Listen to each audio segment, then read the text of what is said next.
நண்பர்கள் அனைவருக்கும் வணக்கம். இன்னைக்கு நம்ம இந்த வீடியோல ஆதார் அட்டை வைத்திருப்பவர்களுக்கு புதிய மாற்றம் ஒன்று வெளியாகி இருக்கு. ஸோ அதை பத்தி தான் இப்போ நம்ம பார்க்க போறோம். இந்தியாவில் ஒவ்வொரு குடிமகனுக்கும் ஆதார் கார்டு என்பது மிக முக்கியமான அடையாள ஆவணமாக உள்ளது. இன்னும் சொல்ல போனால் ஆதார் கார்டு இல்லாமல் இன்று எதுவுமே இல்லை என்ற சூழல் உருவாகிவிட்டது. அரசு சார்ந்த அனைத்து சேவைகளிலும் ஆதார் கார்டு கட்டாயமாக்கப்பட்டுள்ளது. இந்நிலையில் ஐடிஆர் மற்றும் பான் கார்டு விண்ணப்பத்தில் ஆதாருக்கு பதிலாக ஆதார் பதிவு எண் ஏற்றுக்கொள்ளப்படாது என்று மத்திய அரசு அறிவித்துள்ளது.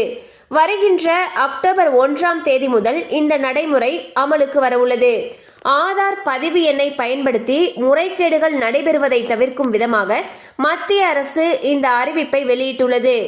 ஆதாருக்கு விண்ணப்பிக்கும் பொழுது 28 இலக்கம் கொண்ட ஆதார் பதிவு எண் வழங்கப்படும். ஸோ பாத்தீங்கன்னா மத்திய அரசு ஒரு முக்கியமான அறிவிப்பை வெளியிட்டிருக்காங்க. அதுல என்ன சொல்லியிருக்காங்கன்னா, ஐடிஆர் மற்றும் பான் கார்டு விண்ணப்பத்தில் இனி ஆதாருக்கு பதிலாக ஆதார் பதிவு எண் ஏற்றுக்கொள்ளப்படாதுன்னு சொல்லியிருக்காங்க.